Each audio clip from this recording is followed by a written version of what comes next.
Fala galera, beleza? Aqui é o professor Leonardo e hoje nós vamos para mais uma aula de controle automático. Dessa vez nós vamos finalmente falar sobre lugar geométrico das raízes. Vamos lá! Nessa aula a gente vai ver uma outra forma de analisar e projetar sistemas de controle, nesse caso utilizando o lugar geométrico das raízes, ou no inglês, multilocus.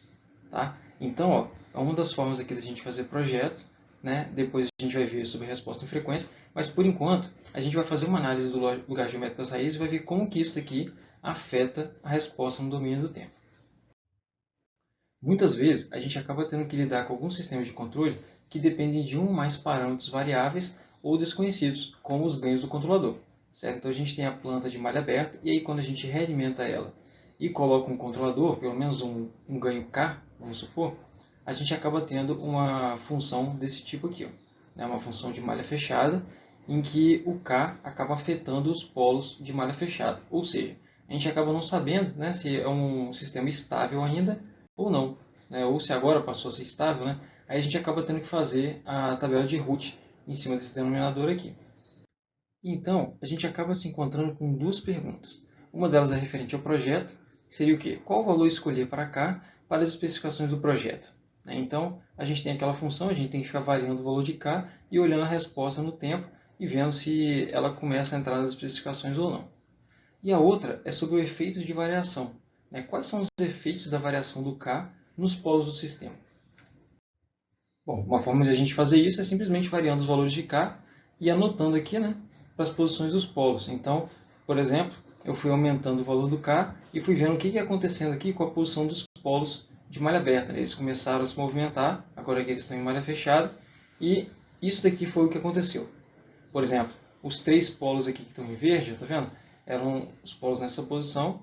Depois eles foram andando, por exemplo, um deles aqui foi parar aqui um pouco mais para a direita, e os outros dois, por exemplo, um veio parar aqui, outro veio parar aqui. E aí, logo depois, nesse grenar aqui, ó, ele foi um pouquinho para a direita, foi parar no grenar, e no caso os que estavam em azul foram parar no grenar, que estão mais aqui, ó, tá vendo?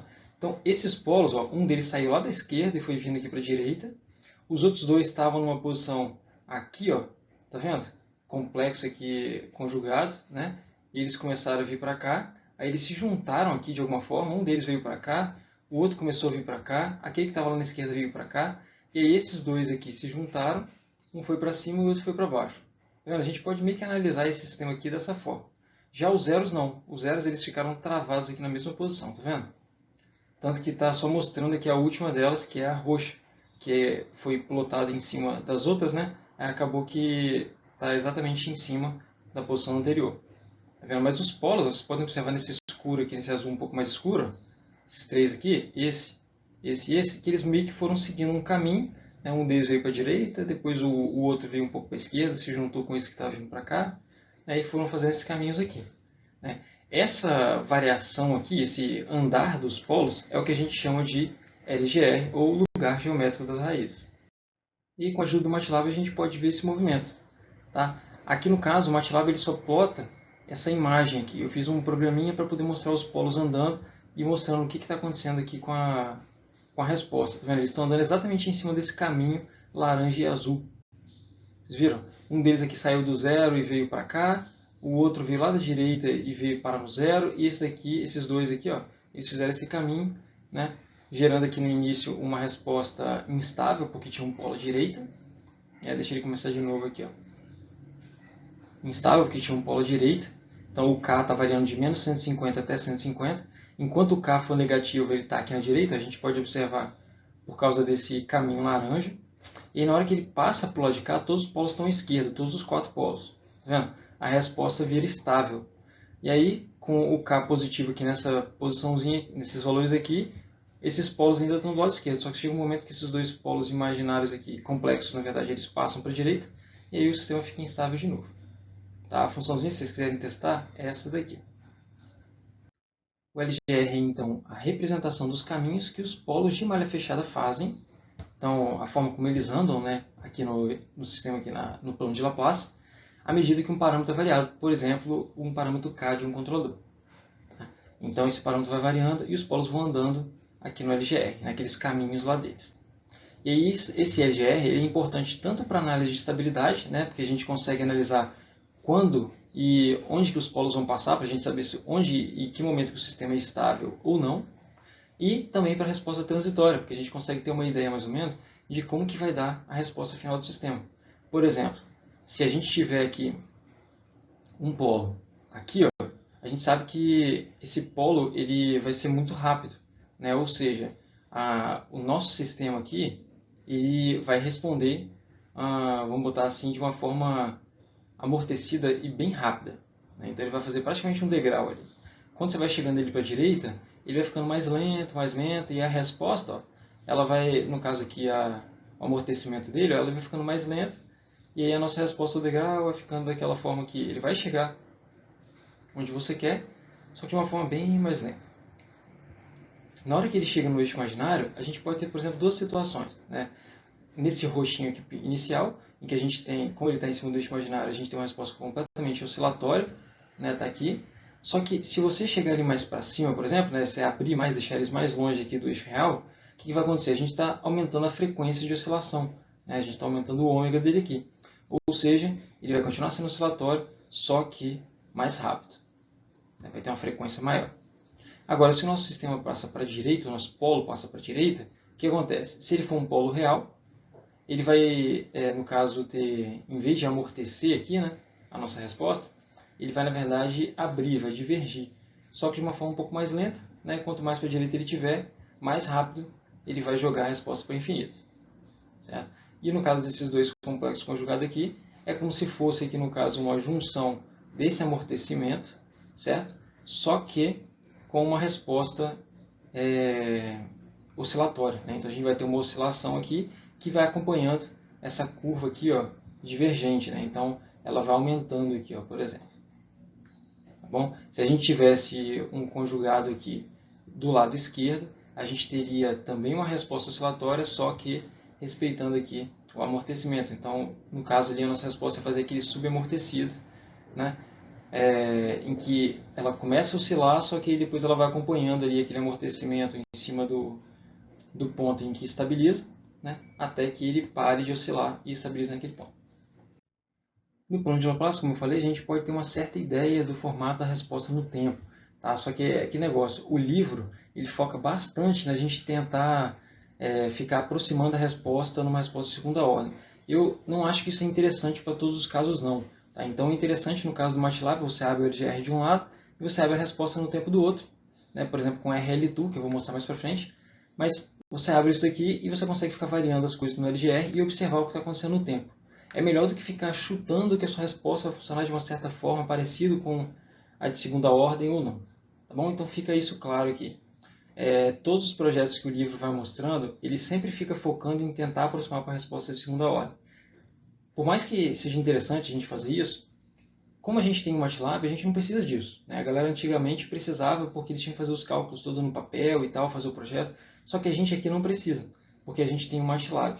Então, em vez de ficar tentando forçar a resposta a ser parecida com a de segunda ordem, talvez seja interessante a gente simplesmente abrir no MATLAB o RL2, ficar variando os parâmetros no LGR, né? Ficar tendo uma ideia mais ou menos do que vai acontecer, dependendo do que você fizer aqui.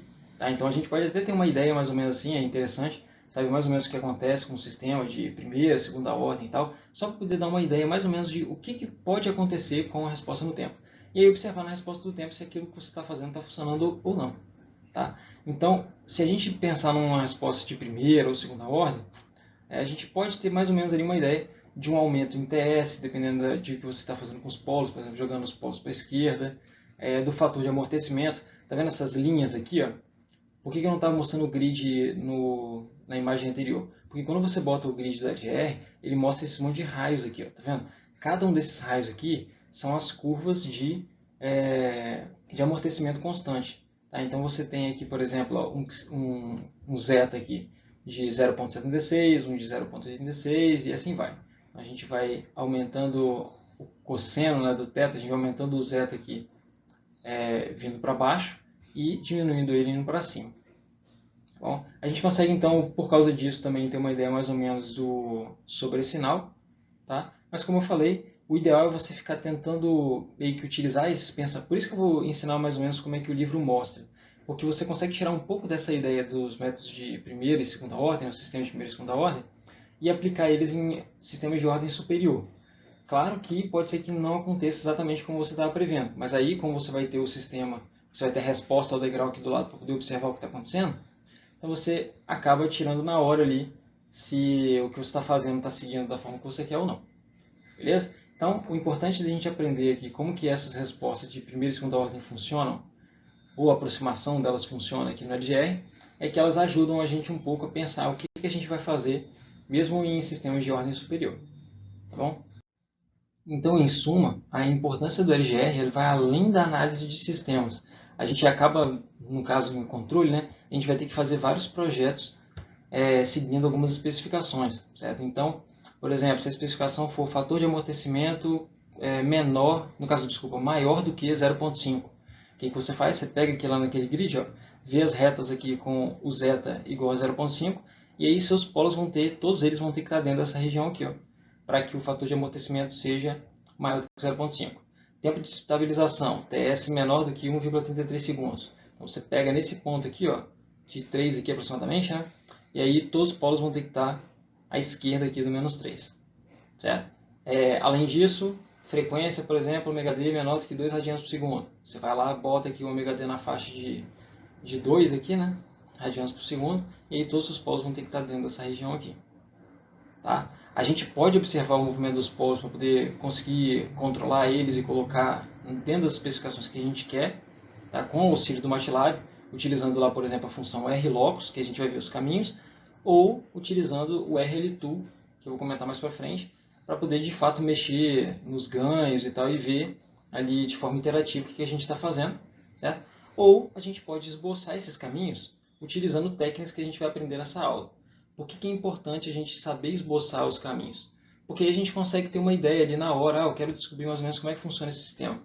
Não estou com o computador aqui agora, mas eu queria pensar mais ou menos como é que os polos vão andar e tal.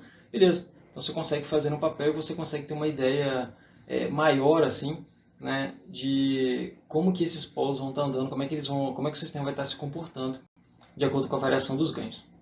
Tá bom? Então, como que a gente vai seguir nessa aula? Primeiro eu vou falar sobre as propriedades do LGR. Então, eu vou mostrar para vocês que eu consigo ter umas certas ideias do que vai acontecer no sistema, justamente porque eu conheço as propriedades do LGR. A gente vai começar falando sobre isso aqui, e aí a gente vai partir para o esboço de fato do LGR, passo a passo de como que a gente faz para poder levantar esses caminhos. E aí, no final, a gente vai ver como que a gente pode fazer, utilizando o LGR, a análise de estabilidade. Tá? Qualquer dúvida que vocês tiverem em relação ao método do geométrico das raízes, eu tirei bastante coisa lá do NISE, tá? Nos capítulos 8.2 até 8.5. Então, primeiramente, vamos usar a função de transferência de malha fechada para poder examinar algumas propriedades que servirão de base para a gente esboçar o LGR. Então, eu peguei aqui a função de transferência de malha fechada, de um sisteminha com alimentação unitária, né? Em que ele é basicamente K vezes G dividido por 1 mais K vezes G. Certo? Se a gente abrir esse G aqui em numerador dividido por denominador, né? Ou seja, se a gente fizer isso aqui, ó, vai ficar K vezes numerador dividido por denominador dividido por 1 mais K vezes numerador dividido por denominador. Né? Se a gente multiplicar pelo denominador em cima e embaixo, a gente vai ter o quê? K numerador dividido por denominador, né, que está multiplicando aqui embaixo, mais K vezes numerador. Ou seja, exatamente o que está aqui. Ó. Certo? Então, os polos de malha fechada, né, que são as raízes dessa equação característica aqui, ó, são dados pelo nosso denominador. Né? Então, a gente pega o denominador aqui, que é D, no caso, o denominador da função de malha aberta, mais K vezes o numerador da função de malha aberta, igual a zero, que a gente descobre, então, os polos de malha fechada. Já os zeros de malha aberta, de malha fechada, desculpa, são os mesmos zeros de malha aberta. Tá? Se a gente pode perceber aqui, ó, depois que a gente cortou aqui o denominador, né, ficou desse jeito aqui, ó, a gente pode observar que antes o G aqui era numerador dividido por denominador, e agora é numerador, que é o mesmo numerador, dividido por denominador mais K numerador. Aproveitando aquela equação, então, ó, eu vou pegar o denominador de malha fechada, que é 1 mais K vezes G, eu vou igualar isso a zero, que eu descubro os polos de malha fechada. Certo? Então, se eu passar o 1 para o outro lado, eu vou ter K vezes G é igual a menos 1. certo? Está aqui, ó, simplesmente passei para cá. O menos 1, então, ele pode ser definido na forma fasorial como sendo 1, né, o módulo 1, com um ângulo de 180. Né? Na verdade, múltiplo de 180, múltiplo ímpar de 180. Por isso que tem esse 2α mais 1 aqui, com α sendo igual a 0, 1, 2, 3 e assim vai. Tá? Então, ó, esse cara aqui, vezes 180, está dizendo que o 180, esse ângulo aqui, na verdade, vai ser sempre um múltiplo ímpar de 180. Para que o sinal desse número aqui seja sempre negativo. Tá? E não altere o valor do módulo aqui. Então, a primeira coisa que a gente pode tirar disso aqui é o seguinte, vamos analisar o módulo aqui. Ó. A gente sabe então que o módulo de k vezes g, né, o módulo disso aqui, é igual a 1. Né? Então, é a mesma coisa que eu pegar o módulo de k vezes o módulo de g, isso é igual a 1, eu passo então o módulo de g aqui para baixo, eu sei então que o módulo de k é igual a 1 sobre o módulo de g. Claro que se, no caso, a realimentação ela não for unitária, né, a realimentação lá, o ramo da realimentação for igual a h de s, então a gente vai ter que o módulo de k é igual a 1 sobre o módulo de g vezes o módulo de h. Tá bom? A gente vai ficar em cima disso aqui, só que isso aqui é para o caso genérico, certo? É só vocês fazerem a continha que vocês vão chegar no mesmo resultado. Agora, se a gente pegar na parte do ângulo, a gente sabe então que o ângulo, né, de k vezes g é igual a isso daqui, certo? Aqui, ó, escrevi aqui embaixo. Ou seja, no caso, se o k for positivo, a gente tem que o módulo de g vai ser igual a isso daqui, certo? E se o k for negativo, ele acaba invertendo o sinal disso daqui, ó, ou seja, o módulo de g vai ser igual a alfa vezes 360 graus. Ou seja, com um alfa aqui, né, sendo igual a 0, 1, 2, 3 e assim vai, está dizendo que o sinal de g de s vai ser sempre positivo, e aqui em cima a gente está falando que o sinal de g de s vai ser sempre negativo. Isso aqui vai ser importante para a gente, tá? Na hora que a gente for esboçar lá o LGR. Então, guardem isso aí. O módulo de k é igual a 1 sobre o módulo de g, tá? E o ângulo de g é igual a essas duas coisas aqui, dependendo do valor do k, se o k for positivo ou se o k for negativo. Aí um exemplinho que o livro mostra lá é o seguinte, ó.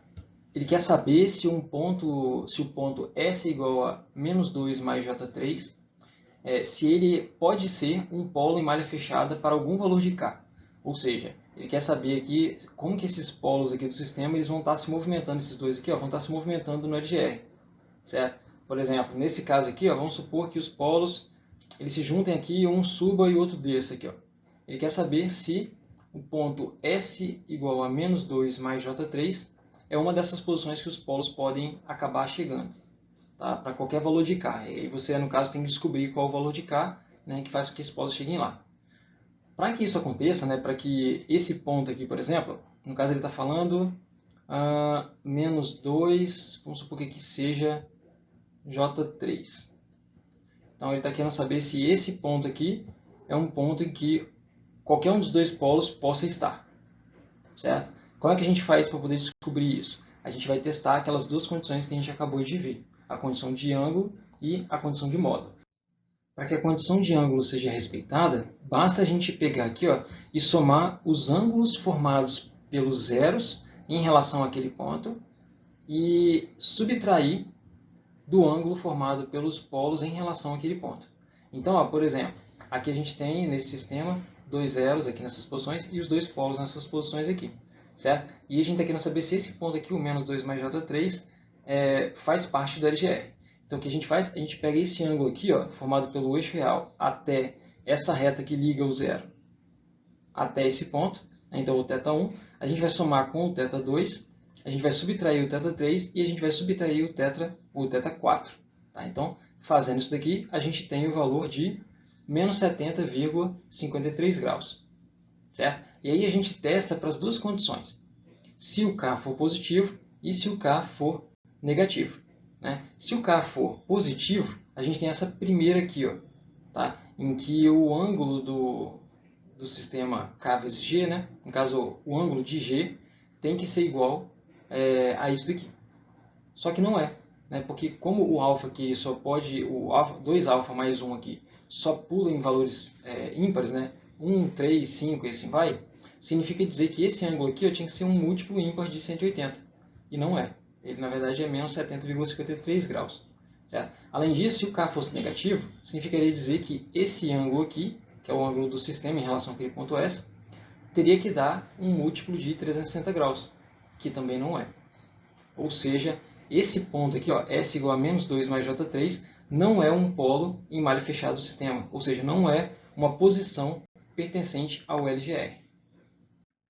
Caso o cálculo fosse feito para o ponto S igual a menos 2 mais J raiz de 2 sobre 2, a gente veria que a soma desses ângulos aí dá 180 graus. A gente consegue tirar duas coisas disso daí. A primeira é, se deu 180 graus, por aquelas duas equações que a gente viu, significa dizer que o K tem que ser positivo.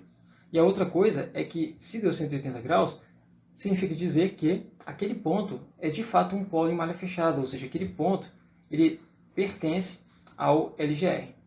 Tá? Ele está dentro dos caminhos de posições possíveis para os nossos polos aqui, lá em malha fechada.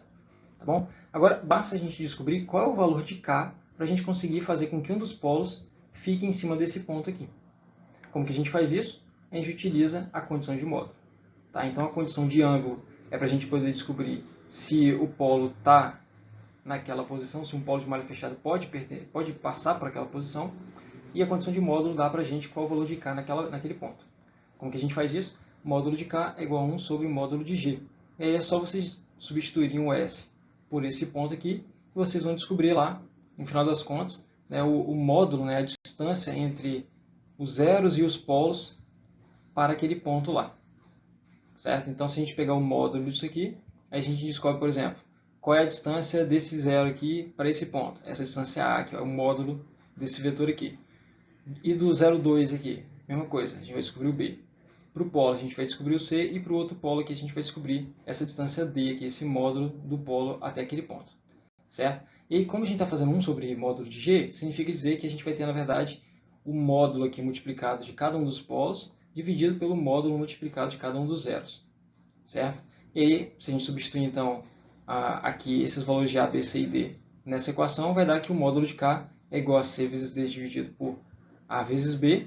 Se a gente substituir aqui, então, os módulos eram esses aqui, e aí a gente descobre que o módulo de K é igual a 0,33. Como o K é positivo, a gente sabe que o valor de K, então, é 0,33 e acabou. Ou seja, S igual a menos 2 mais J raiz de 2 sobre 2 é um polo sobre o LGR com um ganho de 0,33. Ó, certo?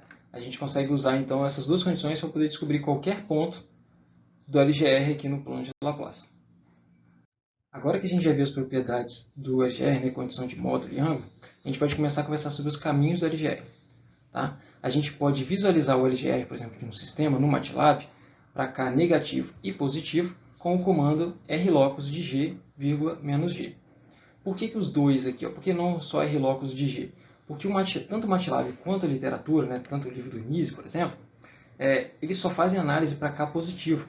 Só que isso é um pouco falho, porque na verdade, quando você tem sistemas, por exemplo, com atraso, né, em que você tem zeros à direita, por exemplo, e tal, e você quer estabilizar o sistema, pode ser necessário você acabar utilizando Ks negativos. Tá? E outras coisas também, por exemplo, esse sistema aqui, tirando esse caminho aqui, ó, vamos supor que não tivesse caminho para cá, a gente percebesse que, para certos valores de K negativo, a gente conseguiria estabilizar o sistema. Certo? Tem outros tipos de sistema que isso também funciona. Pode ser interessante. Tá? Então, para a gente poder analisar tanto a parte de caminho de K negativo quanto K positivo, a gente precisa usar o comando aqui para a função G e para a função menos G. Tá bom? Então tá aqui, ó. E aí, se vocês perceberem, ó, os Ks negativos, eles estão todos no caminho laranja ou vermelho aqui, ó. Já para K positivo, ele pintou aqui como sendo o caminho azul. Tá bom? Só de olhar para esse caminho aqui, ó, eu sei que, por exemplo, como tem 3 caminhos vermelhos e 3 azuis, eu sei que são 3 polos no sistema. Tá? A gente vai ter um polo que vai sair aqui desse zero, e um polo que vai sair desse zero, e vai ter um polo que vai sair lá da direita. Tá? Aí os 3 vão vir para cá e vão se juntar nesse ponto aqui, e cada um deles vai seguir um caminho diferente. Um deles vai vir aqui para a esquerda, o outro vai vir aqui para cima, e o outro vai vir aqui para baixo.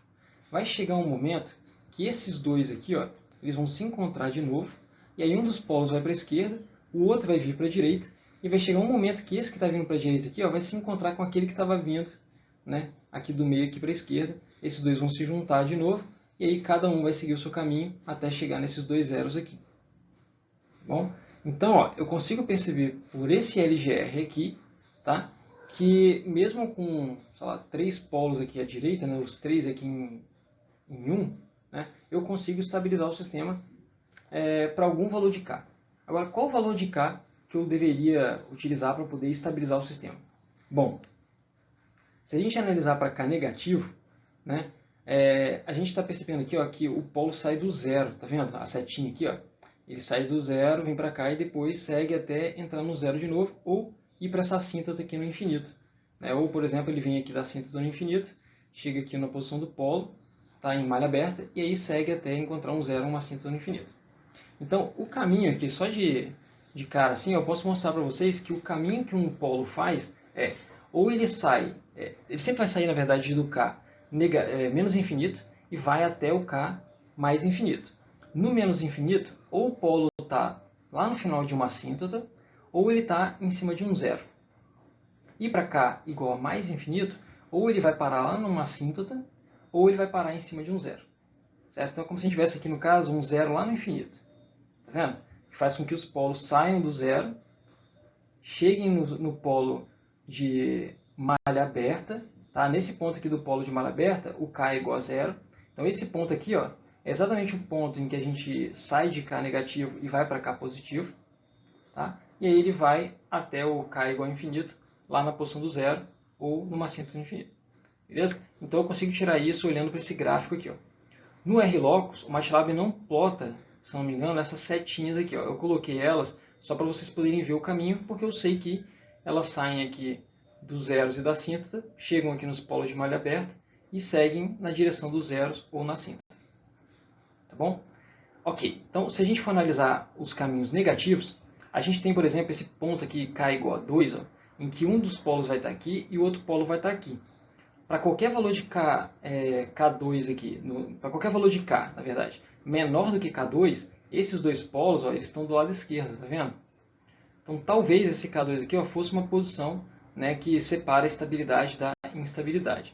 Só que, se vocês perceberem aqui, ó, tem um caminho completo aqui na direita, ó, tá vendo? Para K negativo. Ou seja, um dos polos, se o K for negativo, com certeza vai estar à direita. Ou seja, a gente não precisa se preocupar com esse K2 aqui, porque para K negativo, nesse exemplo aqui, a gente nunca vai ter uma solução estável. E para K positivo? Bom, vamos analisar aqui. Ó. A gente tem então aqui os três polos se juntam aqui para K igual a zero, e eles começam a se movimentar nessas três direções aqui, com o K aumentando. Né? Chega um momento que esse polo aqui, ó, ele encontra o eixo imaginário e vai passar para o lado esquerdo, que é quando o K for igual a K1. Tá vendo? Eu não sei qual a posição dos outros dois polos aqui, eles podem já estar do lado de cá, né, se eles andaram mais rápido do que esse aqui, ou eles podem ainda estar aqui na direita. Tá? Não sei. Então eu sei que o ponto K1 aqui, o K tem que ser maior do que ele, tá? Para que seja possivelmente estável, né? Porque depende da posição dos outros dois polos. E no caso aqui do K3, ó, é quando esses dois polos aqui, ó, eles vão para o lado esquerdo. Né? Só que eu não sei se eles estão chegando do lado esquerdo aqui, e esse polo aqui de baixo ele ainda está na direita, ou ele já passou para a esquerda. Então, qual é o valor de K para que esse sistema aqui seja estável? Beleza, o K tem que ser maior de um dos dois aqui. Então vamos supor que K1 seja igual a 20 e o K3 seja igual a 100. Bom, se o K1 é igual a 20, significa dizer que, e o K3 é igual a 100, significa dizer que quando esse polo chegar aqui no K1, os outros dois ainda vão estar aqui na direita. Por quê? Para eles chegarem nesse ponto aqui do K3, o K tem que ter chegado em 100. Certo? Então, qual é o maior dos dois? É o K3. Então, o K tem que ser maior do que 100. Por quê? Porque aí, se o K for maior do que 100, esses dois com certeza estão aqui na esquerda, né? E esse aqui já passou para a esquerda há muito tempo, porque ele passa para a esquerda quando o K é igual a 20. Tá bom? Então é isso aí. Ó. O K vai ter que ser maior do que o maior de um dos dois aqui. Ó. Então a gente pode observar a estabilidade sem precisar da tabela de Root, simplesmente observando o lugar geométrico das raízes. Ok, nós vimos então as condições iniciais, certo? Condição de ângulo de módulo, e a gente tem agora uma ideia, mais ou menos uma ideia geral, né, de como que os polos se comportam no LGR, e como que a gente faz para poder ver a estabilidade do sistema via LGR, certo? Então agora, para a gente começar de fato a esboçar o LGR, eu vou falar para vocês algumas propriedades que vão ajudar na hora que a gente for ver o conjunto de regras lá do LGR, tá bom? Então, a primeira delas é, a ordem do sistema é o número de caminhos, certo? Então, por exemplo, se eu tenho nesse exemplinho aqui 2 polos, qual é a ordem do sistema? Ordem 2, certo?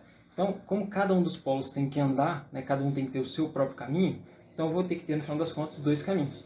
E como vocês podem perceber aqui no caso de K positivo, ó, eu tenho esse polo que vem para cá, vamos supor que ele suba, eu não sei se ele é o que desce ou o que sobe, tá? Isso aí é só no próprio sistema para a gente poder descobrir. Mas então, no caso aqui dos caminhos, ó, vamos supor que ele suba.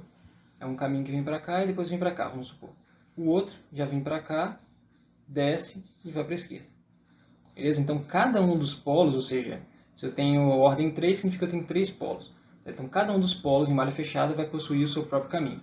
A ordem do sistema dá o número de caminhos que eu vou ter que desenhar. Além disso, eu chego na minha segunda propriedade, que é a simetria no eixo real. Vocês podem observar aqui, ó, esse polo aqui, por exemplo, ele poderia ter feito esse caminho doido que eu estou mostrando aqui e chegado aqui no eixo real depois. Eu não sei de fato qual que é o caminho que ele vai fazer. Eu estou chutando esse círculo aqui, mas poderia ser, por exemplo, uma elipsezinha mais fechada, vamos supor, né? Eu não sei exatamente qual que é o formato perfeito que ele vai fazer aqui, tá? Porque é um esboço, certo? Mas já dá para a gente mais ou menos uma ideia do que o polo vai fazer, como é que ele vai se comportar mais ou menos aqui no sistema, certo? Mas uma coisa eu tenho certeza, de que o caminho que esse polo fizer aqui para cima vai ser igual, né, espelhado na verdade, ao caminho que o outro polo vai fazer aqui embaixo. Então, ó, se vocês perceberem aqui em relação ao eixo real, ó, todos os caminhos para cima espelham aqui no eixo real e mostram os caminhos aqui para baixo. Tá? Então a gente vai ter sempre essa simetria no eixo real. 3. Contribuição de ângulo no eixo real. O que eu quero dizer com isso? Lembra quando a gente estava vendo quais são os pontos que fazem parte do LGR e a gente utilizava a condição de ângulo para isso, né? Que a gente somava, aqui no caso, a contribuição de cada um dos polos zeros e tal, né? Subtraía dos polos, e depois a gente usava a condição de modo para poder definir qual o valor de K e qual o sinal dele? Então, a gente estava, no caso aqui, eu posso andar, por exemplo, só pelo eixo real, então desde lá de o sigma aqui igual a menos infinito até o sigma igual a infinito, então eu posso andar por todo o eixo real, e aí a gente vai ver aqui nesse caso aqui, como que faz para poder pintar o eixo real aqui, ó, olhando para a contribuição de ângulo de cada um desses caras.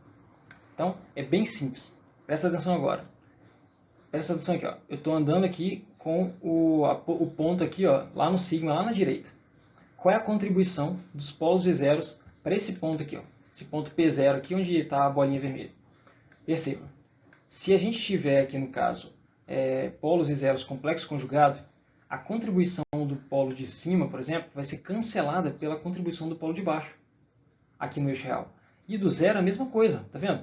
Esse ângulo aqui, ó, negativo desse zero aqui, vai ser cancelado pelo ângulo positivo desse zero aqui de baixo. Tá vendo? Então, a contribuição aqui no eixo real, ela não é dada, então é só no eixo real que eu estou falando, tá? Aqui nos pontos eu olhando para o eixo real. Não é dada por polos e zeros complexo conjugado. Tá? Por quê? Porque as contribuições deles aqui acabam se anulando. E nos polos e zeros em cima do eixo real? Ela é dada somente para os polos e zeros que estão à direita do ponto que eu estou olhando. Por quê? Pensa comigo. Olha só nesse ponto vermelho aqui. Ó. Qual é a contribuição desse polo? 0 graus. E desse polo? 0 graus. E desse? Também é 0. E do zero aqui também é 0 graus. Agora, se eu passo aqui, eu estou olhando então aqui, ó, eu sei que, se é 0 graus aqui, né, eu sei que o K é negativo, certo? Porque é um múltiplo de 360, certo? Então, eu sei que o K ele é pertencente, tá, ao LGR, o ponto aqui é pertencente ao LGR, aqui no eixo real, e que o K é negativo. Tá? Então, eu vim aqui e pintei, ó, tudo negativo aqui. Ó. A partir desse ponto aqui, ó, qual é a contribuição desses polos e zeros à esquerda aqui dele? Aqui, ó? Continua um zero. Né? Só que esse polo aqui, ó, agora ele está com a contribuição de menos 180 graus aqui no ponto P1. Tá vendo? Então agora ele inverteu o valor do meu K. Então esse ponto aqui, agora é tudo para cá positivo. Na hora que eu passo para o lado de cá, ó, o que aconteceu? Esses dois estão contribuindo, vai dar menos 360, ou seja, virou K negativo de novo. Então aqui em P2 a gente tem a contribuição de K negativo. Vocês já vão adivinhar que na hora que eu passo para o lado de cá vira positivo de novo, e depois que eu passo para o lado de cá vira negativo de novo. Ou seja, a gente só tem contribuição de fato, ó, pontos no eixo real só possuem contribuição de zeros e polos à direita dele e que estão no eixo real, porque os complexos conjugados não importam, pois os ângulos se anulam. A quarta propriedade dá aquilo que eu tinha comentado com vocês, que são os pontos de início e de término. Tá? Então, a gente vai definir aqui os pontos de início e de término aqui nesse item B. O item A fala o quê? Os polos de malha fechada passam pelos polos de malha aberta em K igual a zero. Isso a gente consegue perceber aqui. Ó. Peguei aquela equação de malha fechada do denominador, tá vendo? O que dá para a gente os polos de malha fechada. Se o K for igual a zero, a gente mata esse termo aqui e a gente descobre que os polos são dados apenas pelo denominador de malha aberta. Tá lá. Já se a gente pegar essa equação aqui e dividir ela por K, a gente vai descobrir isso aqui. Ó. D dividido por K mais N, isso é igual a zero. Se o K tender a mais ou menos infinito, esse termo aqui vai para zero, ou seja, os polos vão estar exatamente em cima da posição do numerador. Tá? Então, os polos vão estar lá na posição dos zeros. Certo? Então, não importa se o K é menos infinito ou se ele é mais infinito, quem vai estar dando a posição para a gente dos polos é o zero. Tá? Então, ó, esse exemplo aqui é bem fácil a gente perceber. Né? Esse polo aqui estava lá em menos infinito aqui, ó. Tá vendo? Que foi, na verdade, desse zero aqui. Ó. Ele saiu desse zero, porque a gente tem dois polos e dois zeros. Então, tem um caminho completo saindo de um polo, passando de um zero, passando por um polo e depois voltando para aquele mesmo zero, ou para o zero, né? E a gente tem um caminho saindo pelo outro zero e passando pelo polo e voltando para o zero. Tá? Então, ó, esse caminho aqui, ó, ele sai desse zero, né, que está lá em K igual a menos infinito, e o outro polo sai desse zero aqui, que está lá em K igual a menos infinito, até chegar nesse polo aqui em K igual a zero, até chegar nesse polo aqui em K igual a zero, e aí depois para K positivo eles se juntam, vão caminhando pelo caminho aqui, né? E aí um deles vem para esse zero aqui, e o outro vem para esse zero aqui. E a nossa última propriedade é a propriedade 5, que é das assíntotas. Tá? Eu vou começar a utilizar bastante esse terminho aqui, ó, que é número de zeros e número de polos. Então esse jogo da velha aqui, ó, equivale ao número. Tá? Então, o número de zeros dá o número de caminhos que começam e terminam no zero de malha aberta. Beleza? Então, se a gente tem um zero só vai ter um caminho, né, que sai polo dele e chega polo nele. Tá bom? E a letra B aqui, ó, das assíntotas, está falando o quê? Que o número de polos menos o número de zeros dá a quantidade de caminhos que começam e terminam em assíntotas que vão para menos e mais infinito. Então, nesse caso aqui, por exemplo, a gente tem quantos polos? 1, 2, 3, 4 polos. E a gente tem quantos zeros? 1 zero. Então, ó, eu sei que por ele ter um zero só, a gente vai ter um caminho, tá? Que ele não está mostrando aqui, ó, mas é um caminho negativo aqui, tá? Que saiu desse zero aqui, chegou em K igual a zero aqui nesse polo, e aí seguiu aqui para frente. Tá? E eu sei também a quantidade de assíntotas que a gente vai ter indo para o infinito, que são 4 menos 1, ou seja, 3 assíntotas. Tanto para o positivo quanto 3 assíntotas para o negativo.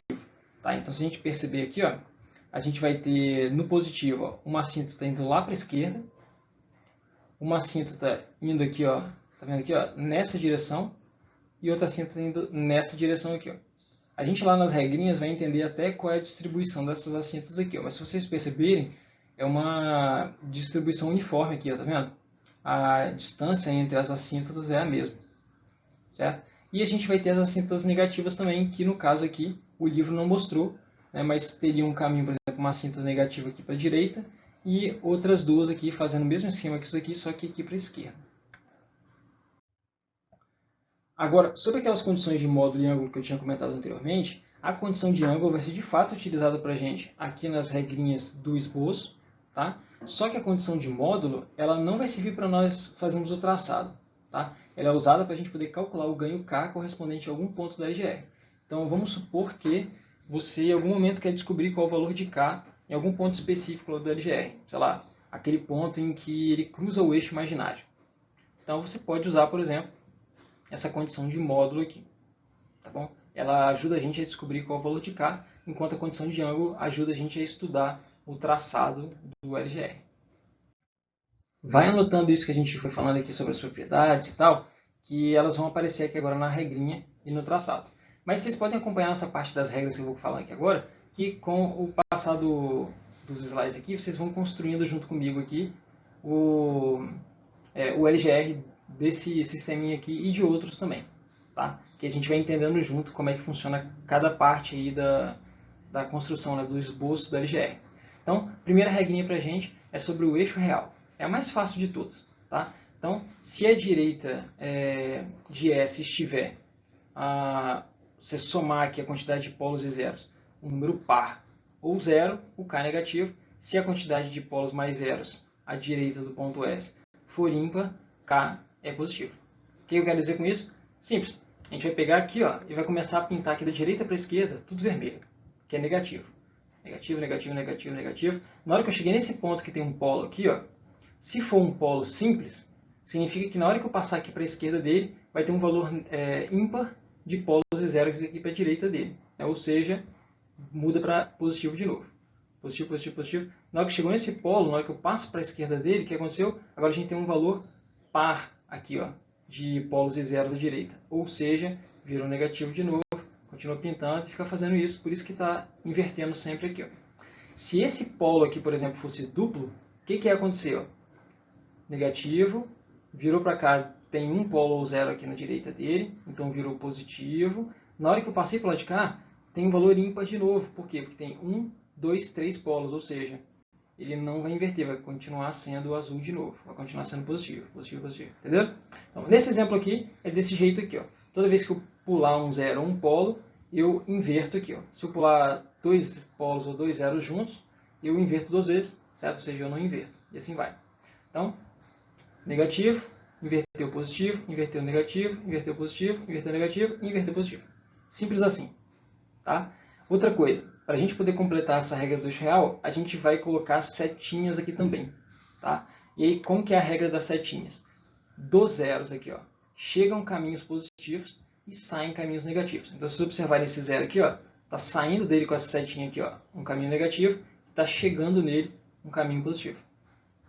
Já nos polos é o contrário, chegam caminhos negativos e saem caminhos positivos. Então, se vocês observarem aqui, ó, desse polo, por exemplo, está chegando um caminho negativo e está saindo um caminho positivo. Aqui é legal de vocês observarem isso. Ó. A gente tem dois polos juntos aqui, tá vendo? Então vai chegar um caminho negativo nesse polo e vai chegar um caminho negativo também nesse outro polo aqui. Ou seja, em algum lugar aqui no meio vai ter que ter um ponto de quebra aqui, para que esse caminho negativo chegue e distribua os polos aqui. A segunda regrinha é referente ao comportamento assintótico. E aí vocês vão lembrar daquilo que eu acabei de comentar, de que a distância entre as assíntotas ela é uniforme, certo? Então, se a gente tem três assíntotas, a gente vai ter uma distância igual entre elas, ou seja, 120 graus cada uma. Tá? De onde que vem aquilo que eu tinha falado? Vem dessa regra aqui. Tá bom? Como é que a gente faz para poder ver isso? Considera aqui, como o jogo da velha P e o jogo da velha Z, o número de polos e zeros finitos, tá? Que a gente tem.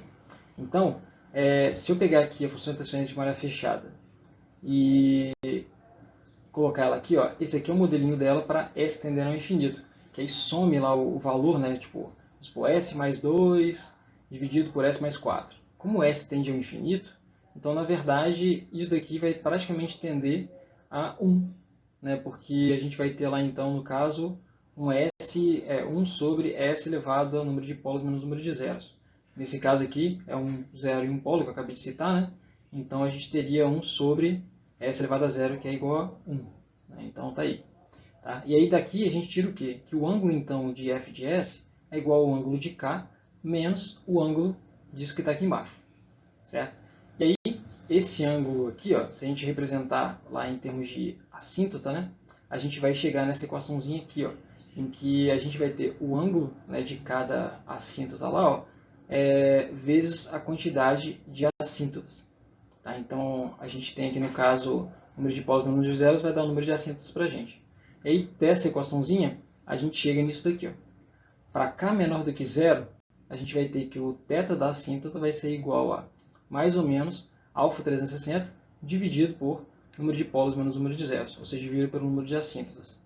E aqui embaixo, né, que é quando é para k maior que zero, a gente vai ter que o θ da assíntota vai ser igual a mais ou menos o número ímpar de 180 dividido por número de assíntotas. Tá? Pode parecer um pouco confuso e tal essa conta, mas eu já vou mostrar para vocês que é muito simples no exemplo que a gente já está fazendo. Tá? Se vocês quiserem descobrir qual é o centro de gravidade dessas assintas, ou seja, o ponto em que elas se juntam, né, é dado por esse sigma A aqui, né, porque é um valor somente real. Aí ele é dado por soma de polos menos a soma de zeros dividido pela quantidade de assintas. Vamos lá para o nosso exemplinho. E aí, no nosso exemplo, a gente pode calcular o centro de gravidade das assintas assim: soma da posição dos polos menos a soma da posição dos zeros. Nesse caso, dá 0 menos 1 menos 2 menos 4 menos 3. Né? Ou seja, 0 menos 1 menos 2 menos 4 mais 3, dividido pelo número de assintas, né? Que é o número de polos menos o número de zeros. Isso vai dar menos 1,33, que é exatamente esse ponto aqui, que é o ponto de encontro das assintas, tá vendo? O centro de gravidade delas. Aí, o que vocês fazem agora? A gente já sabe que o número de assintas é 3, aí a gente vai pegar aquelas duas equaçõezinhas, para k maior que zero. A gente faz então o θ das assintas como sendo aquela equação dividido pelo número de assintas, tá aqui.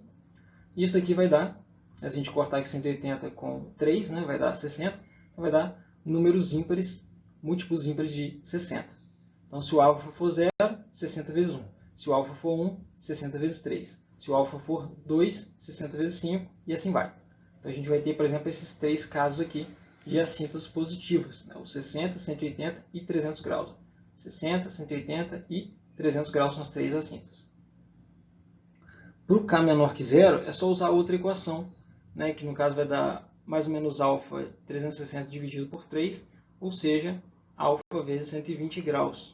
E aí o alfa igual a 0 dá 0, alfa igual a 1 dá 120, alfa igual a 2, 240. Por que eu só calculei 3 valores? Porque eu só tenho 3 assintas. Então, 0, 120, 240. Beleza? Aí, se vocês perceberem, o que eu pintei aqui no caso? Eu só marquei aqui que esse aqui é o ponto menos 1,33, para a gente não esquecer, mas depois eu vou tirar isso aqui fora. Tá? A gente já pintou o eixo real e eu já marquei lá em cima aqui, que eu tenho essas assíntotas aqui. Esse ponto aqui que ele encosta o eixo imaginário, ainda não mexi nele. Tá? Eu só estou passando por aqui, mas só para poder mostrar para mim mesmo que vai ter uma assíntota aqui, outra aqui, outra aqui, outra aqui. Tá bom?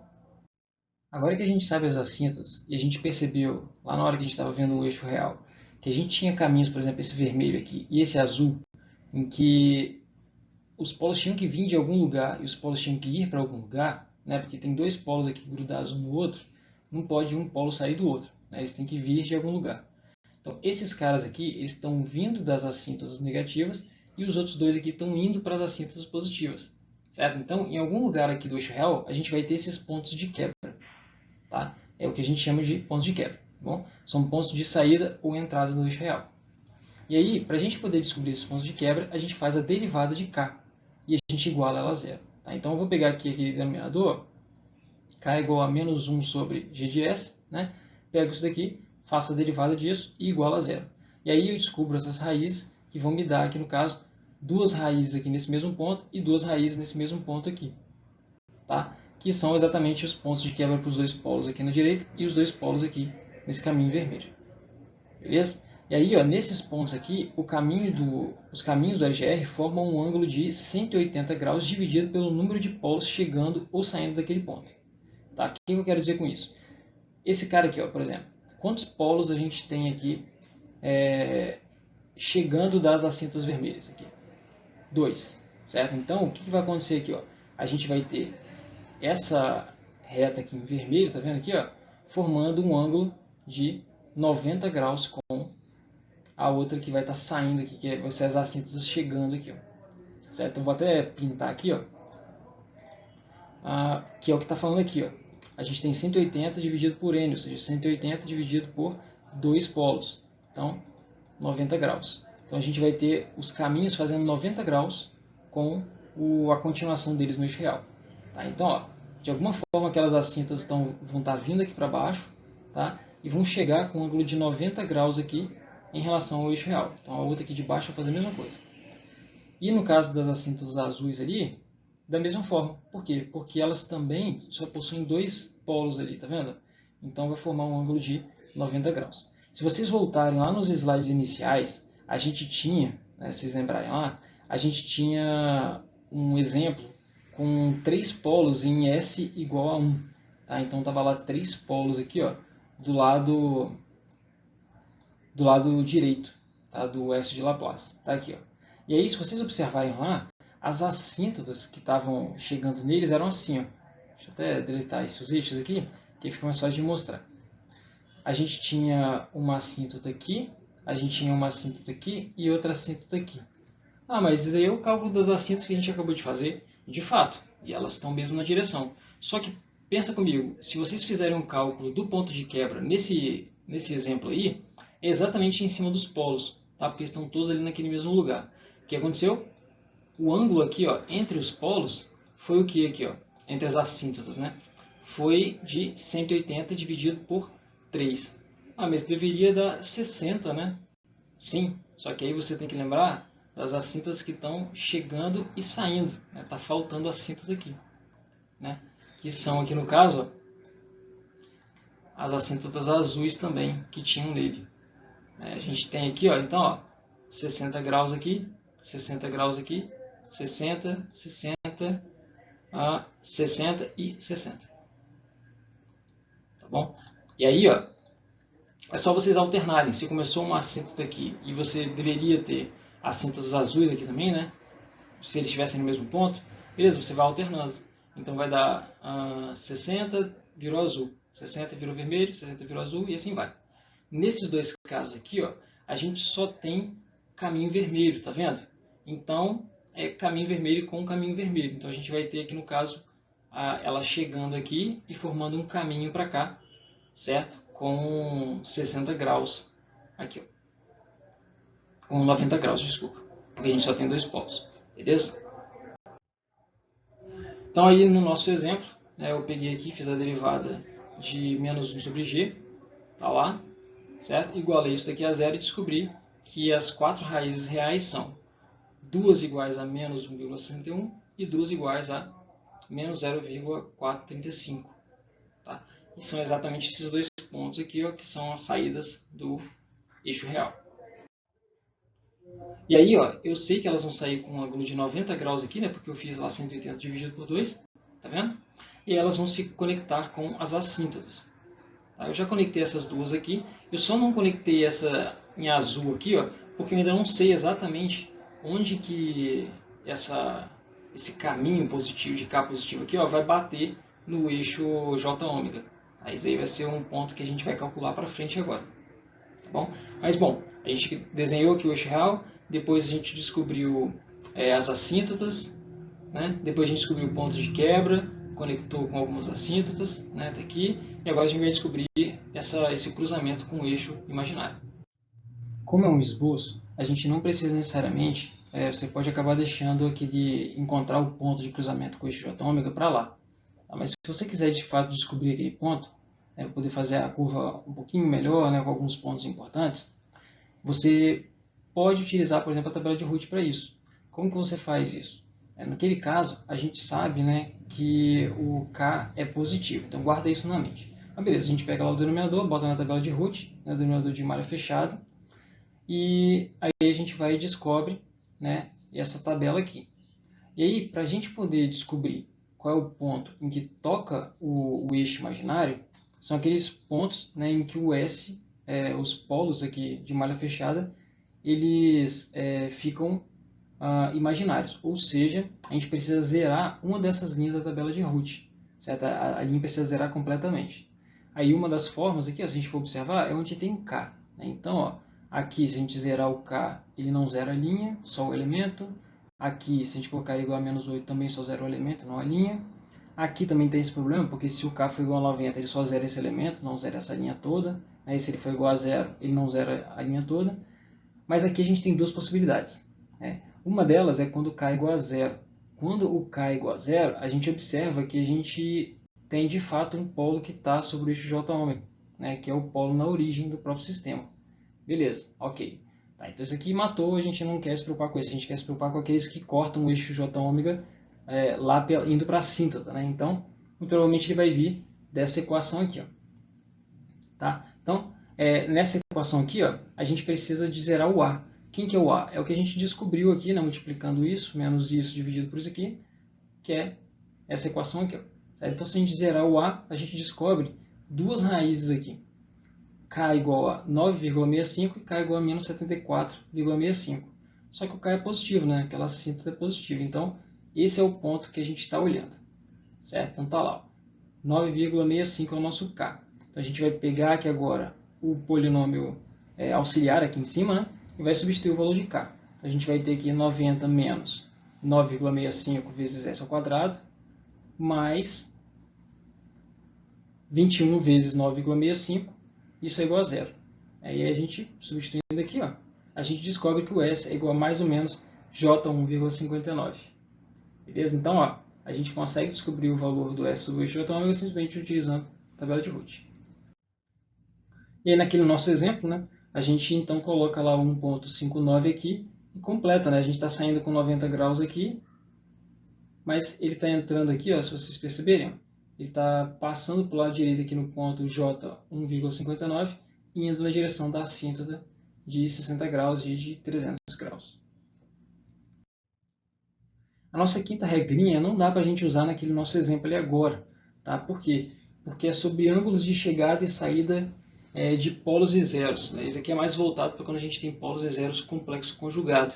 E naquele nosso exemplo a gente só tinha polos e zeros reais. Então o que eu fiz? Eu peguei esse sisteminha aqui, essa g de s, s ao quadrado mais 2s mais 2, dividido por s mais 1 ao quadrado, vezes s mais 2. Tá? Peguei isso daqui. Coloquei aqui, ó, a gente tem dois polos em menos 1, um polo em menos 2 e dois zeros aqui, complexo conjugado em menos 1 mais ou menos j. Eu já pintei aqui no caso o eixo real, né? Mas a gente pode meio que dar uma olhada aqui junto, que é o que? A gente tem então negativo, na hora que a gente passa desses dois polos aqui continua negativo, né? Na hora que passa desse polo fica positivo, certo? E a gente sabe então que como aqui no caso a gente tem dois polos aqui, tem que ter dois caminhos vermelhos chegando neles. Beleza, a gente tem aqui, ó. E aqui a gente tem um polo só, né? Então a gente tem que ter um caminho vermelho chegando nele, certo? Então nesse ponto aqui no meio, ó, vai ter que ter um ponto de quebra, certo? Para poder vir os polos de algum lugar e chegar nessas posições de malha aberta. Beleza? Assim como no caso aqui dos dois polos em menos 1, tem que ter duas assíntotas saindo aqui em azul. Tá vendo? A gente tem dois polos aqui, né? Então a gente tem 180 dividido por 2, certo? Então a gente vai ter aqui no caso esse vermelho aqui pintado e a gente vai ter o azul aqui pintado. Tá vendo? Eles estão em 90 graus um do outro. Show, então a gente já tem essas informações aqui, o ponto de quebra que a gente pode descobrir, tá? Que eu me lembro é que nesse exemplo eu não vou focar em descobrir esse ponto de quebra, mas vocês podem descobrir lá da mesma forma que a gente tinha feito anteriormente, né? A gente derivou o K, certo? Que era menos 1 sobre G, e a gente igualou aquele K, a derivada de K a zero, descobriu o ponto aqui, tá bom? Então vamos continuar.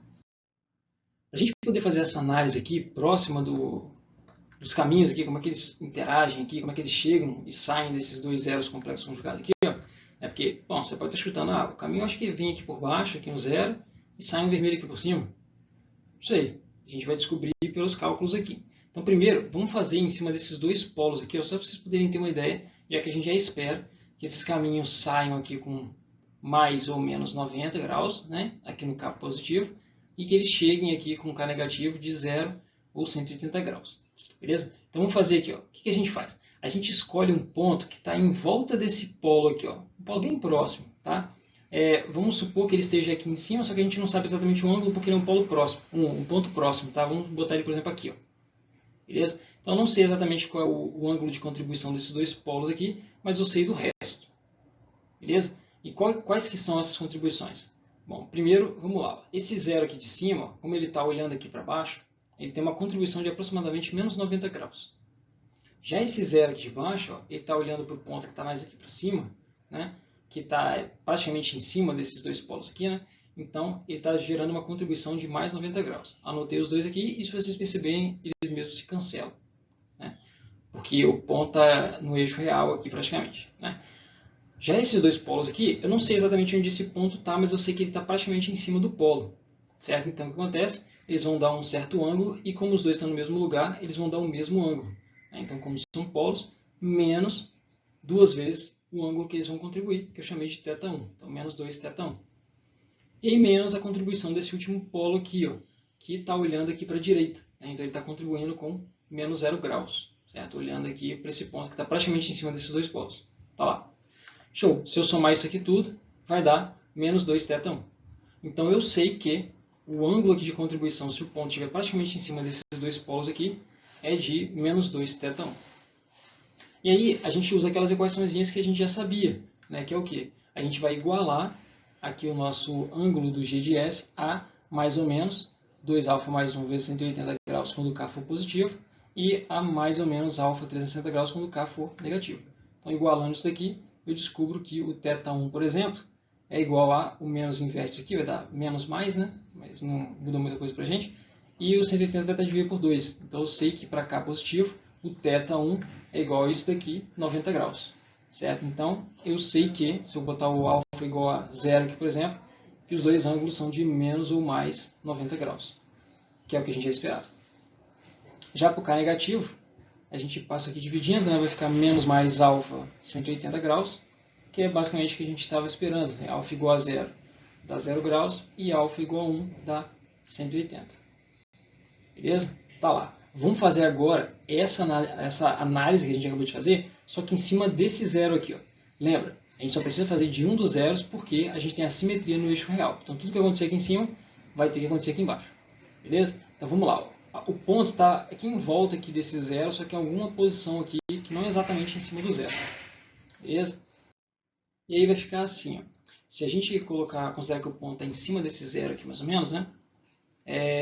Primeiro, a contribuição desse zero aqui em relação a esse ponto vai ser de θ2, né? O ângulo que a gente quer descobrir. Se a gente olhar aqui para baixo, ó, esse zero aqui ele está olhando para cima, ou seja, com a contribuição de 90 graus positivo. Esses dois polos estão juntos aqui, cada um com uma contribuição de menos 90 graus aqui olhando para cima, então dá menos 180 no total.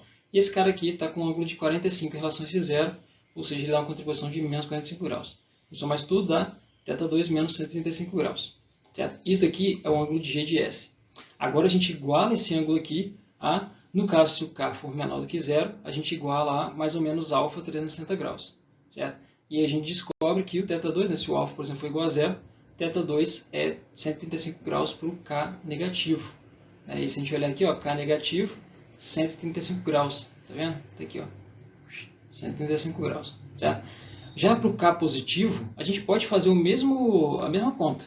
A gente pode colocar lá, por exemplo, θ2 igual a 135, mais ou menos 2 vezes α mais 1 vezes 180. Né? Dá para fazer isso. Aí, se o α for igual a zero, dá 180. Então, é 135 mais 180, ou 135 menos 180. Né? Se a gente fizer isso, vai dar quanto? Vai dar menos 45, certo? Que é esse ângulo aqui para baixo. Só que a gente pode fazer o seguinte também. A gente só tem um zero aqui nesse ponto. Né? Então, a gente vai ter um caminho só entrando por ele e um caminho só saindo.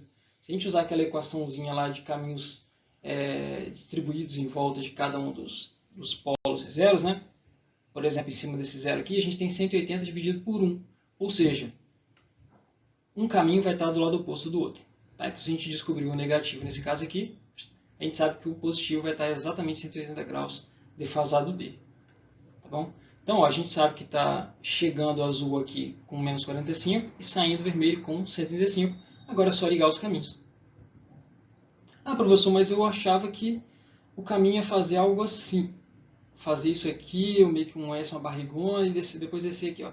Não importa, isso é um esboço. A gente não sabe exatamente o que o sistema está fazendo aqui no meio. Para a gente poder descobrir isso, a gente olha no MATLAB, por exemplo. Tá? Então é só conferir lá. O nosso objetivo aqui é fazer um esboço, mais ou menos, para poder saber mais ou menos o que vai acontecer. Tá? Então a gente sabe, por exemplo, sei lá, se a gente descobrir o ponto de quebra, qual o valor de K para que ele volte a ser polo real. Nesse meio tempo a gente sabe que para K positivo, esses dois polos aqui viram um complexo conjugado, então eles vão acabar gerando para a gente talvez uma resposta meio que subamortecida e tal. Certo? Então a gente consegue tirar algumas conclusões simplesmente olhando aqui pelos caminhos do LGR. Uma propriedade importante, então, né, para a gente poder reforçar na mente, é que nas soluções múltiplas, né, por exemplo, polo duplo, ou zero triplo, ou sei lá, zero quádruplo, polo triplo, tanto faz. Né? Para soluções múltiplas, a distribuição é uniforme e alternada. Então, como a gente viu naquela equaçãozinha de 180 dividido pelo número de polos zeros naquele ponto, né, se a gente tem aqui no caso dois polos se encontrando aqui, a gente vai ter 180 dividido por 2, ou seja, 90 graus entre caminhos, certo? Entre caminhos aqui de forma uniforme. Então, e alternada. Então a gente vai ter vermelho aqui, 90 azul, 90 vermelho, 90 azul e assim vai. Tá? No caso aqui do zero triplo, a gente tem 180 dividido por 3, né? Então é 60. Então 60 para cá, depois 60, 60, 60 e 60. No caso do polo simples, é simplesmente 180 dividido por 1, igual a gente viu naquele zero ali, né? Chegava a menos 145 graus e saía 135. Tá vendo? Um caminho está a 180 graus do outro. Vamos fazer esse exemplinho aqui. Ó. Vamos esboçar o LGR para o sistema de malha aberta abaixo. Tá? Então, vou fazer junto com vocês.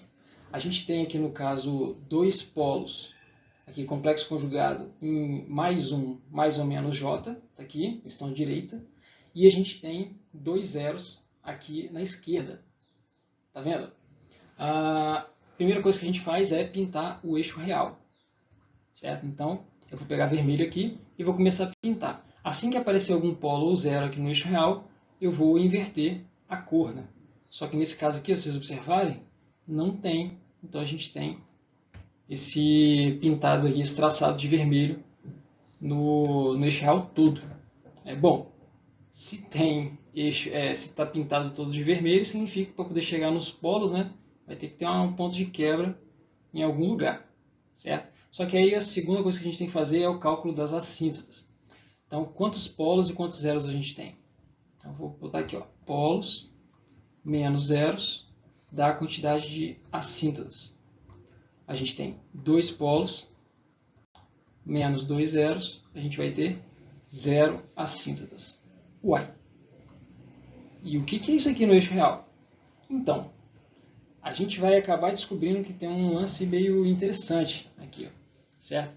Que assim que a gente continuar a fazer o traçado aqui do LGR, a gente vai chegar nessa problemática aqui. Bom, se a gente não tem assíntota, a gente não precisa calcular nem as assíntotas aqui, nem a centroide dela, certo? A gente pode talvez calcular o ponto de quebra no eixo real, mas vamos supor, né, que esse ponto de quebra ele seja, sei lá, mais ou menos aqui, ó.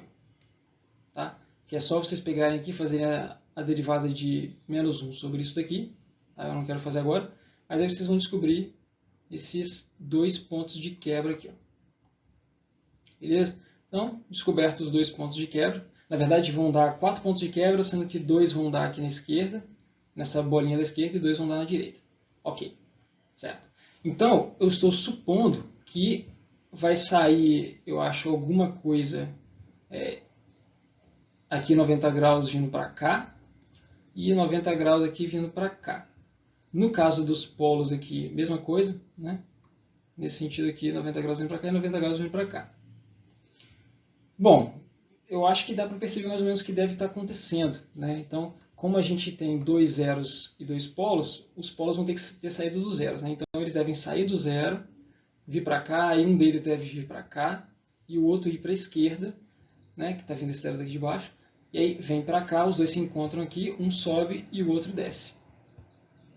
Então, provavelmente, o resultado deve dar algo assim. Ó. Não sei exatamente como é que está o ângulo aqui de chegada no zero. A gente pode calcular isso depois. Tá? Mas é mais ou menos isso daqui, eu acredito. Certo? Beleza, que mais? Bom, para poder completar ali, ó, a gente tem um caminho que liga o zero no polo. Pode ser alguma coisa assim, certo? E ele tem algum tipo de ligação aqui no eixo imaginário naquele ponto ali. Tá? A mesma coisa aqui embaixo. Por exemplo, nesse zero aqui, ó, deixa eu botar com outra cor. Nesse zero aqui, a gente pode calcular um ponto aqui, certo? Em que a gente vai ter o ângulo dele, né, que é o nosso θ1, mais 90 graus do ângulo de baixo, menos 180 graus do polo da direita, né, que está virado para cá. Esse daqui está virado para cima. E esse daqui está virado para ele aqui no ângulo de 135 graus. Então, menos 135 graus. Show. Isso daqui vai dar quanto? Ó? Vai dar 135, menos 135, menos 90. É isso? Então, vai dar aí menos 225.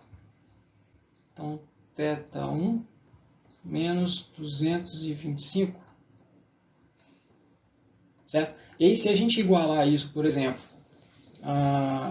no caso, para poder descobrir, vamos supor, no caso eu estou calculando aqui, né? Então, para poder descobrir o caminho azul. Né? Para descobrir o caminho azul, é só eu igualar isso aqui a 180 graus, por exemplo. Certo? Ou menos 180, tanto faz. E aí a gente vai descobrir o que aqui? A gente vai descobrir que o θ1 é igual a... Eu vou fazer menos 180 só para poder o valor ficar menor. Tá? Então vai dar 225 menos 180. Isso dá 45 graus. Então, ó, isso aqui deu 45 graus. Eu sei que esse ângulo aqui ó, de saída está a 45 graus. E o ângulo do outro lado tem que estar 180 graus defasado, certo? No eixo real aqui a mesma coisa aqui, certo? Porque é espelhado em relação à origem. E em relação aos polos, vocês podem fazer a mesma coisa, o cálculo vai ser bem parecido. Vai acabar dando lá 45, por exemplo, nesse ponto aqui embaixo com o vermelho, o 180 graus defasado aqui para baixo e espelho aqui em cima. Então deve dar mais ou menos essa bolinha aqui, ó. Então olha só o que aconteceu, que interessante. Um polo sai daqui, outro polo sai daqui, eles se encontram nesse ponto. Um polo vai para a esquerda, um polo vem para a direita. E aí, aquele polo que foi para a esquerda, ele sumiu aqui no infinito e apareceu do lado de cá. Aí os dois se encontram aqui nesse ponto, um sobe, o outro desce aqui. Aí eles passam pelo ponto aqui de malha aberta e aí depois completam para cá positivo, indo até os zeros. Se a gente for olhar, por exemplo, estabilidade aqui, ó, a gente sabe que o K tem que ser maior do que o K nesse ponto aqui, né? Vamos supor. Mas é interessante, por exemplo, a gente saber qual é o K negativo para a gente poder descobrir qual é o ponto aqui ó, de mudança de um lado para o outro. Por quê? Porque se vocês observarem aqui, ó, até deixei no PDF aqui a observação que não tem assíntota, né, para poder chegar nessa discussão de agora, nesse ponto aqui, ó, o K está aumentando, tá vendo? Ele está virando menos negativo, está ficando mais positivo. E aí chega um certo ponto que um dos polos ele pode cruzar desse ponto para cá, mas a gente não sabe se o outro já cruzou. Né? Se ele já deixou de ser... O polo deixou de ser negativo e virou positivo. Certo? Então a gente tem dois pontos para poder analisar. Um deles é esse daqui, K nesse ponto, e o K na inversão de S negativo para S positivo. Tá? E aí o que a gente vai ter que fazer? A gente vai descobrir, igual a gente tinha feito no início da aula. Eu vou chamar esse pontinho aqui, ó, esse ponto aqui de K1, por exemplo. K1. E esse ponto aqui ó, de inversão de K2, que é esse mesmo ponto aqui. Ó. Então, eu sei que o meu K ele tem que ser menor do que o menor desses dois. Então, o mínimo entre K2 e K1. Certo? Porque vamos supor que o K1 é igual a menos 10 e o K2 é igual a menos 1. Bom, na hora que a gente está aumentando o valor do K aqui, ele chegou em menos 10 finalmente. Um dos polos vai estar exatamente aqui e o outro polo ele vai estar aqui mais ou menos ainda. Certo? Então, esse daqui já está passando para o outro lado. Certo? Na hora que o K for igual a menos 1, que esse polo está pulando de cá para cá, o outro já passou um bocado de tempo, ele já está mais ou menos aqui.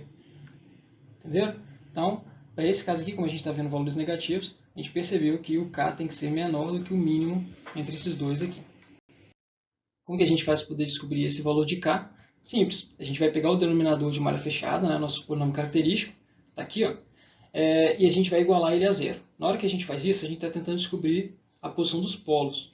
Né? Só que lembra, o polo, um deles não estava indo lá para a esquerda e depois ele dá um pulo lá para a direita? Esse pulo está acontecendo em lá para S tendendo a infinito ou menos infinito. Tá? Então, ó, fica fácil. Ó. Aproveitando que a gente está aqui, no caso, numa equação aqui de segunda ordem, eu levantei Bhaskara aqui dela, ó, onde 1 mais K é igual a 2 vezes menos 1, K menos 1 é igual a B, e 2K mais 2 é igual a C. Peguei isso daqui, joguei em Bhaskara e eu descubro então que as minhas raízes estão em S igual a menos B mais ou menos raiz de B ao quadrado menos 4AC dividido por 2A, né? Bhaskara. E aí eu igualo esse S aqui, ó, a infinito. Como que esse S vai para infinito? É só o denominador aqui da Bhaskara ir para zero. Então eu pego aqui, ó, 2 vezes A igual a zero. Quem que é o A? Isso aqui, ó. Então 2 vezes 1 mais K igual a zero dá que K tem que ser igual a menos 1. Tá? Então eu sei que quando K for igual a menos 1, eu tenho aquele pulo, né? Aquela situação lá, aquela singularidade que eu pulo da esquerda para a direita ali no meu plano de Laplace. Beleza? Então, nesse caso aqui a gente descobriu bem fácil. Tá vendo? Se fosse uma equação de terceira ordem, beleza. A gente ia descobrir as raízes lá, né, e ia tentar descobrir uma raiz em que o S tende para infinito para a gente descobrir aquele ponto lá de mudança, aquela quebra, né, indo do menos infinito para o infinito. Tá bom? E uma outra análise interessante que a gente pode fazer, ou olhando pelo LGR, ou olhando pela própria raiz aqui que a gente descobriu pela Bhaskara, é que é o seguinte, para que valores de K que os polos ainda permanecem na esquerda e para quais valores eles permanecem na direita.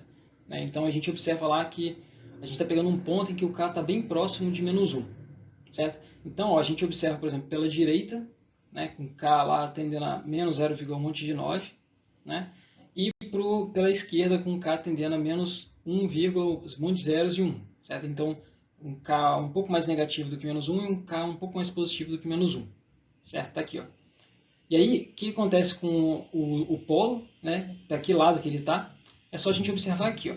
Se a gente observar pelo próprio numerador de Bhaskara, quando o K tende a menos 1, olha só o que acontece com o numerador. Esse valor do A aqui fica praticamente zero, então essa parte aqui some. Mais o B ao quadrado, ó, dá o que aqui? Ó? Dá menos 2 vezes 2, dá menos 4. Ao quadrado vai dar 16, né?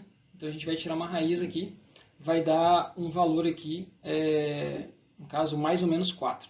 Certo? E esse menos B aqui, ó, deu o quê? Deu, no caso aqui, menos 2 de novo, menos 4, né? Com menos dá 4, então 4 mais ou menos 4, certo? Então a gente tem ali em cima do menos 1 um valor de 0 aproximadamente, certo? Só que aqui embaixo, ó, olha só o que acontece. O denominador que acaba mudando o sinal da brincadeira, porque ele depende disso aqui. Ó. Se o K ele for um pouco maior do que menos 1, esse valor aqui de S dá positivo. Se o K for um pouco menor do que menos 1, substituir aqui, ó, esse valor do S dá negativo. Certo? A gente consegue observar isso claramente pelo LGR, sem precisar ficar prestando muita atenção aqui nas raízes nesse nosso exemplo. Está aqui, está claro. Né? A gente sabe que esse ponto de mudança aqui é o menos 1, e pelo próprio movimento dos polos aqui no LGR, ó, a gente sabe que o K era mais negativo aqui, ó, ele foi ficando mais positivo até que chega um ponto em que bate no menos 1, e ele pula para o lado de cá, ó, certo? E ele começa a ficar maior do que menos 1, né? Tipo, menos 0,9, menos 0,8, até chegar em 0. Certo? Então, pelo LGR fica mais fácil a gente perceber isso, mas dá para a gente descobrir pelas raízes também. Esse daqui é o que a gente chama de um caso especial, tá? Em que a gente tem essa inversão aqui, em que o polo ele passa de um lado para o outro, lá no S tendendo ao infinito. Isso daqui aconteceu por quê? Porque a gente tem, ó, se vocês observarem aqui, ó, dois polos e dois zeros, ou seja, a gente tem uma quantidade igual de polos e zeros. Ou seja, o nosso sistema ele não possui assíntotas. E aí a gente pode analisar a estabilidade, né, os pontos exatos ali no nosso LGR, utilizando a tabela de Root, como a gente já fez no outro exemplo.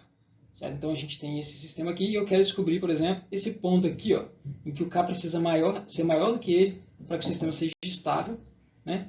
E esses dois pontos aqui, que a gente precisa descobrir, é que o K tem que ser, no caso aqui, menor do que menos 1, para ele poder ser estável, e esse ponto aqui, que acaba sendo menos 1 também pela própria tabela de Root ali, né? Que o K tem que ser menor do que menos 1, para que ele se mantenha aqui do lado esquerdo. Tá? Então, como é que a gente faz isso pela tabela de Root? Peguei o denominador da nossa função transferente de malha fechada, né, que é o polínômio característico, joguei na tabela de Root, e aí a gente descobre quais são os valores de K para poder zerar cada uma das linhas. Aí a gente consegue, no final das contas. Por exemplo, essa linha aqui, ó, se o K for igual a menos 1, ele zera todos os elementos. Tá aqui, ó. Que muito provavelmente é esse ponto aqui, ó. Certo? Se a gente, ou é esse ponto aqui, ó, de inversão, tá vendo? Deve ser o ponto de inversão. Se a gente fizer, por exemplo, K igual a 1 aqui, ó, ele zera essa linha também, certo? Como que a gente faz para poder descobrir exatamente esses pontos aqui, qual que é qual? É só a gente pegar o polinômio auxiliar, né, e que a gente acaba descobrindo isso. Nesse primeiro caso aqui, ó, é esse ponto de quebra, porque a gente não tem um polinômio auxiliar aqui, ó, tá vendo? A gente vai descobrir esses outros pontos com os polinômios de baixo.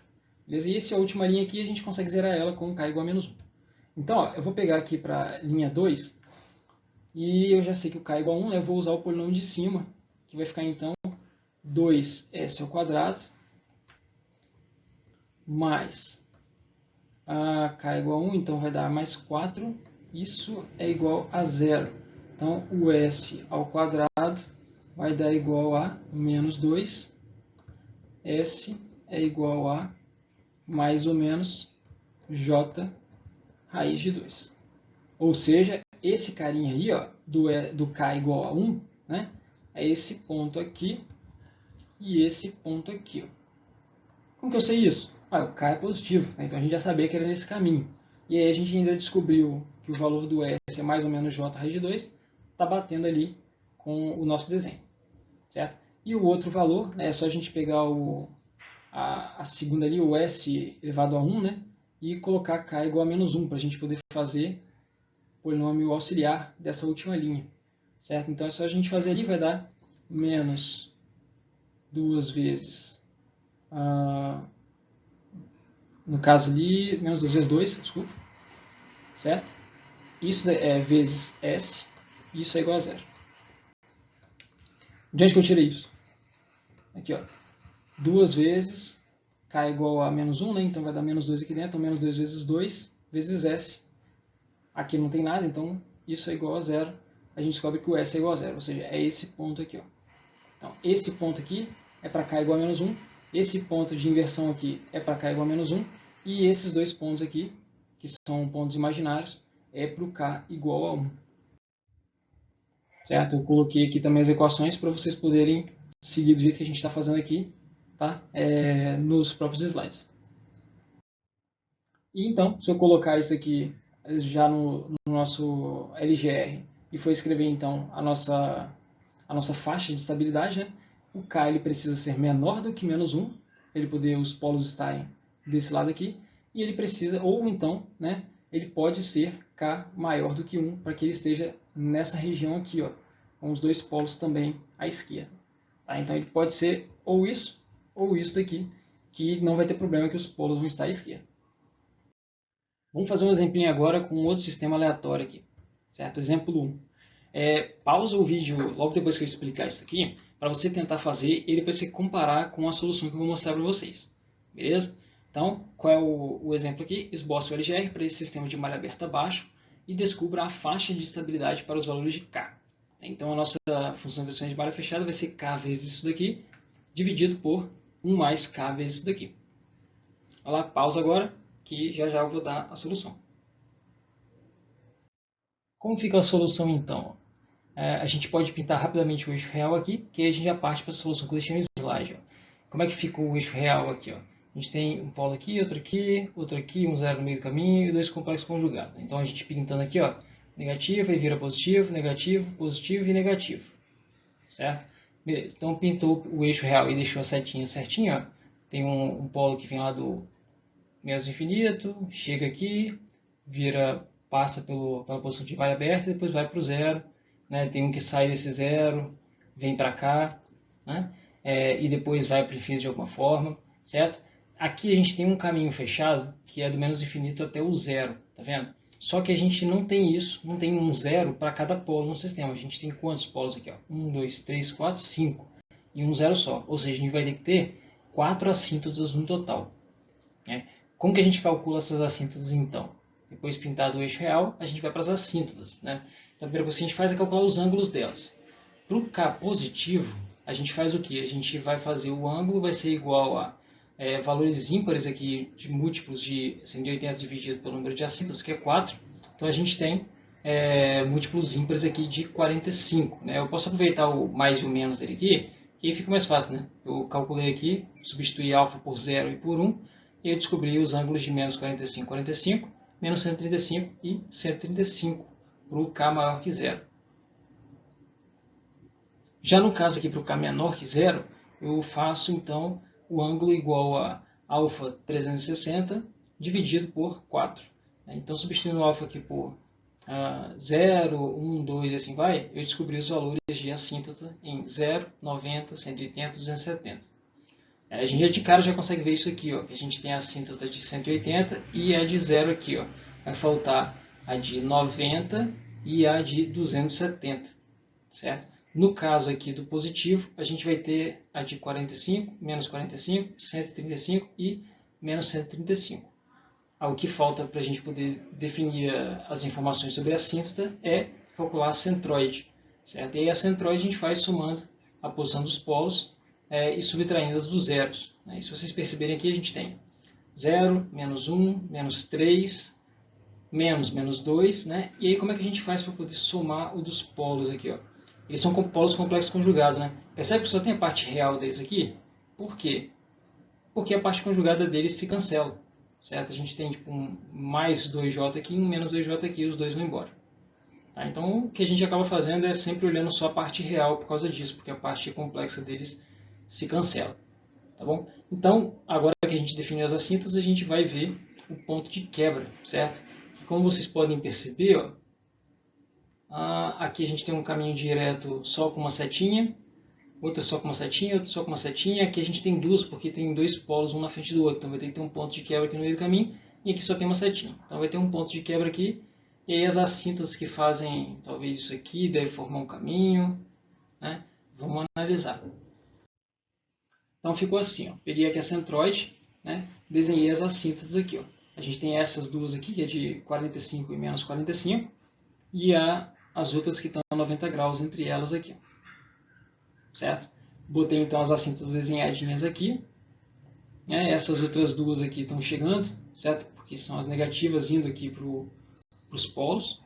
Tá? E aí para poder descobrir o ponto de quebra, ó, que no caso a gente tem um ponto de quebra aqui, certo? Para a gente poder descobrir esse ponto de quebra aqui, é só a gente pegar aqui no caso a derivada de k e igualar a zero. Então eu fiz aqui a derivada do k, igualei a zero e descobri essas raízes aqui. Ó. O s ele precisa estar no eixo real, né? Então a gente ignora as outras raízes lá, aí pega esse daqui, ó, em que o s é igual a menos 0,47, que está exatamente aqui. Ó. Tá vendo? A gente tem de fato um ponto de quebra aqui para o k positivo. Tá vendo? Para a gente poder conferir o cruzamento no eixo J-ômega, a gente usa a tabela de Root, né? A gente já viu, coloca aqui e procura as linhas que podem zerar. Certo? Aqui no caso a gente não consegue zerar essa linha, nem essa e nem essa. A gente consegue zerar essas duas aqui, ó, quando o k for igual a zero, certo? E quando o k for igual a, aí a gente tem que analisar o b, e o b é igual a isso daqui, ó, certo? E aí, para o b ser igual a zero, o k precisa ser igual a 28,53. Eu só adiantei a vida, mas vocês podem descobrir na raça aqui. Tá bom? Então, k é igual a 28,53.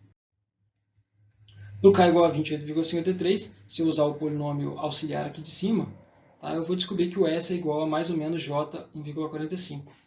Já para o k igual a zero, se eu usar esse polinômio auxiliar aqui em cima, eu descubro que o s é igual a zero. Ou seja, aqui no nosso desenho, ó, de fato, a gente tem um cruzamento do eixo J-ômega aqui em S igual a zero, e a gente tem nesses outros dois pontos aqui, para poder juntar esse ponto de quebra com as assíntotas, está vendo? Que é no ponto mais ou menos J 1,45. Então, por enquanto, o LGR está dessa forma aí. Agora, o que falta a gente descobrir? Né? Falta a gente descobrir como que estão chegando esses caminhos nesses polos aqui, ó, que são complexos conjugados. E aí, como é que a gente faz para poder analisar isso aí? A gente pega a proximidade de um dos polos, vamos supor esse polo aqui, tá? E aí a gente começa a analisar os sinais. Por exemplo, o zero aqui está 90 graus para cima, anotei.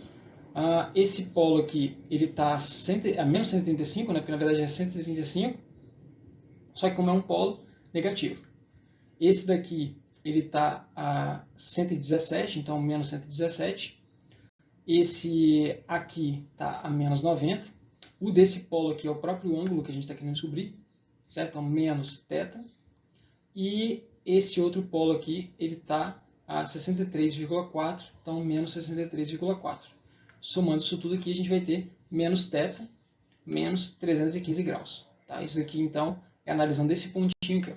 Se a gente quiser fazer para K maior do que zero, a gente iguala isso daqui a mais ou menos 2α mais 1 vezes 180 graus, certo? Que são aqueles múltiplos ímpares de 180.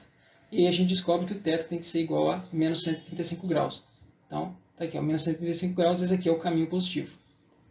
Já no caminho negativo, é só fazer 180 graus disso. Ou você iguala isso daqui a 360. Certo? Na hora que você faz isso daqui, a gente descobre que o θ é igual a 45, que é esse anguinho aqui para cima.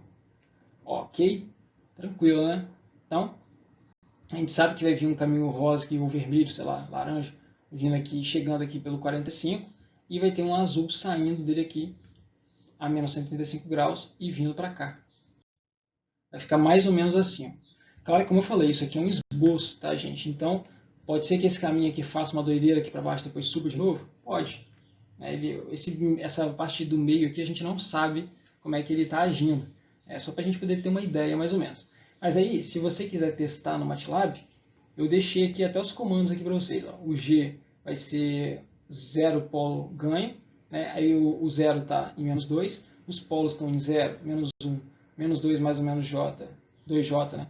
Menos 2, menos 2J, menos 3, são os 5 polos que eu tenho aqui, né? E o ganho, você bota unitário, porque aí a sua função vai ficar certinho, igualzinho eu coloquei para vocês lá.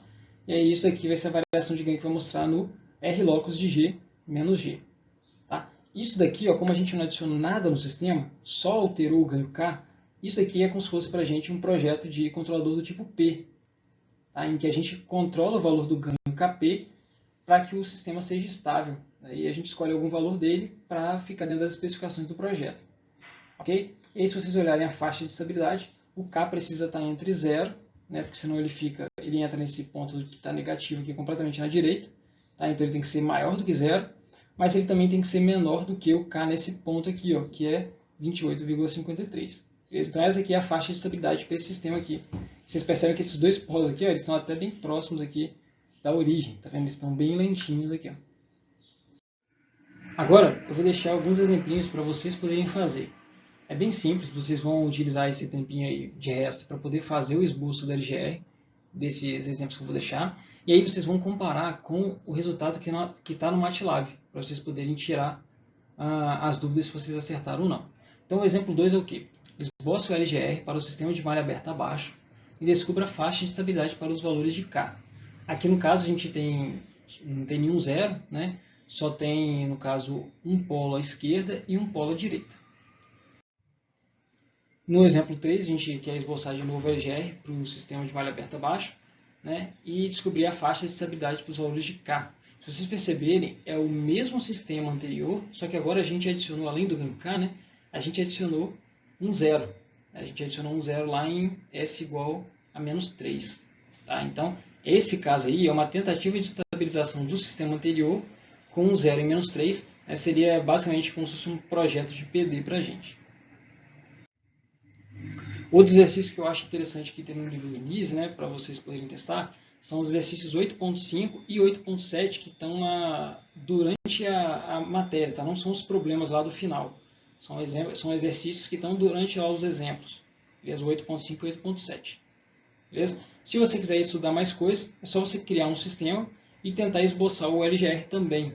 Tá? É muito interessante isso daí. Você cria qualquer tipo de problema, tenta esboçar que você vai achar algumas dúvidas e problemas que você geralmente não tem com sistemas padrão que o livro geralmente te entrega.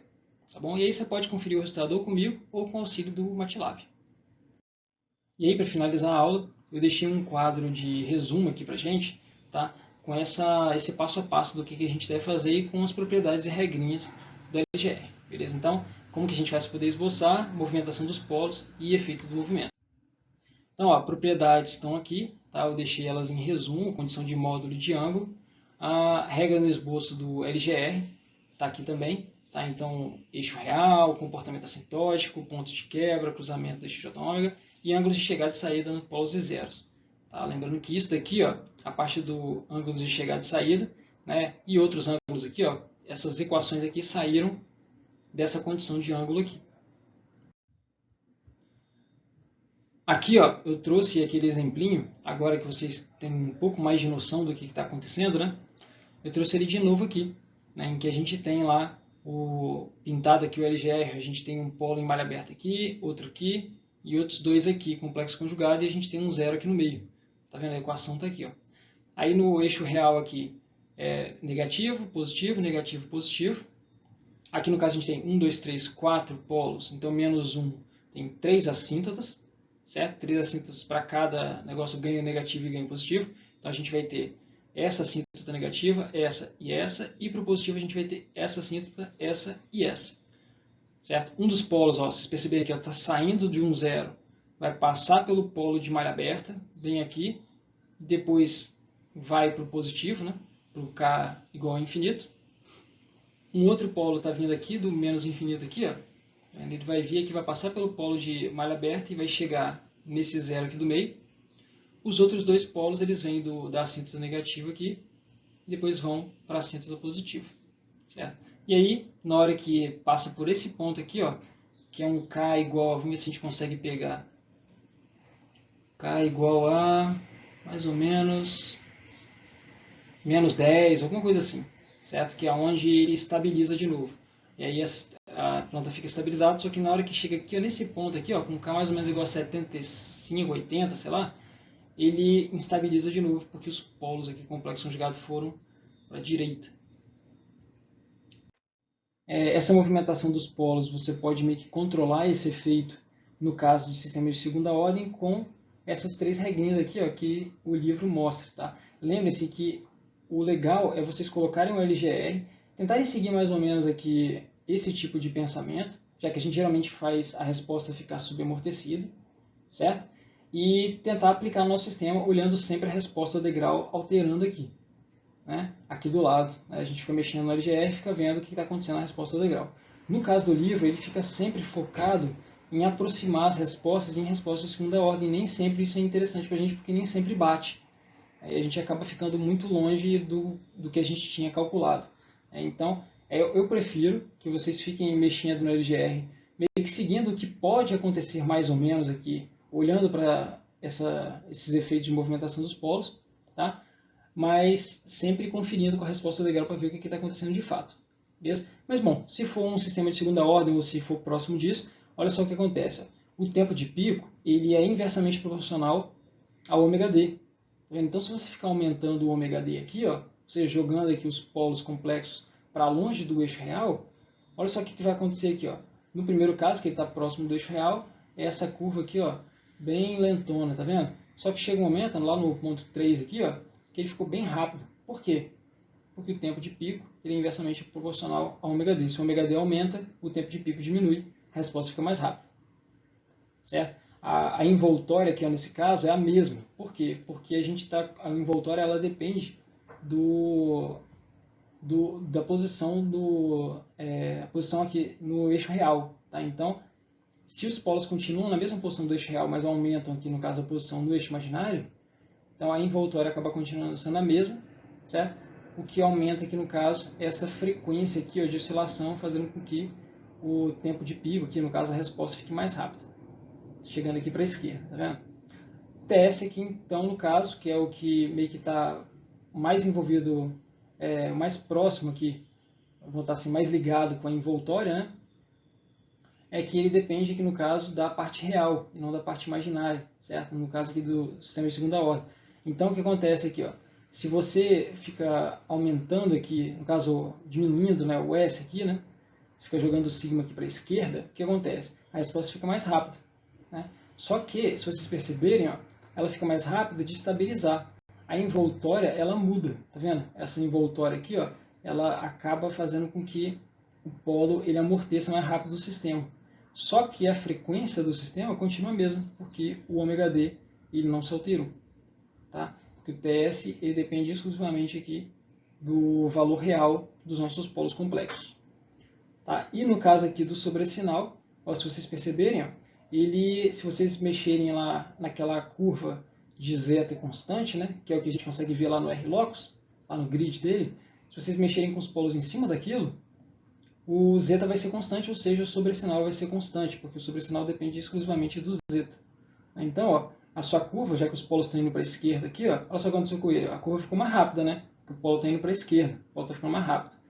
Só que o sobressinal continua igual. Vendo? Essa curva aqui, ó, ela está lentona, só que o sobressinal está lá em cima. Essa outra aqui está um pouco mais rápida, o sobressinal lá em cima também. Essa aqui está bem mais rápida, com o sobressinal no mesmo lugar. A aula então vai ficar por aqui. A parte meio que por trás aqui, né, a base, eu peguei bastante coisa do NISE, só que eu usei muita coisa das notas de aula do professor Edson Ferreira, lá da UFES, tá? Porque ele faz de uma forma mais simplificada do esboço e que fica mais fácil da gente conseguir o mesmo resultado que o NISE, né? Lembrando que o NISE e outras literaturas, elas não fazem a parte do caminho de K negativo. No caso do professor Edson, ele faz. Tá? Então eu tentei levar para vocês aí uma solução que eu acho interessante, que eu acho a melhor. Vocês podem também procurar o vídeo do Douglas aqui, do Brian Douglas, tá? Sobre o método do Root-Logos, ele também explica lá. Só que o método dele, se eu não me engano, ele está um pouco próximo da literatura, tá? Então está bem parecido com o que o NISE passa, tá? Com K positivo e tal, sem considerar a parte de K negativo. Beleza? Então qualquer dúvida que vocês tiverem, vocês podem me procurar e até a próxima, galera. Falou!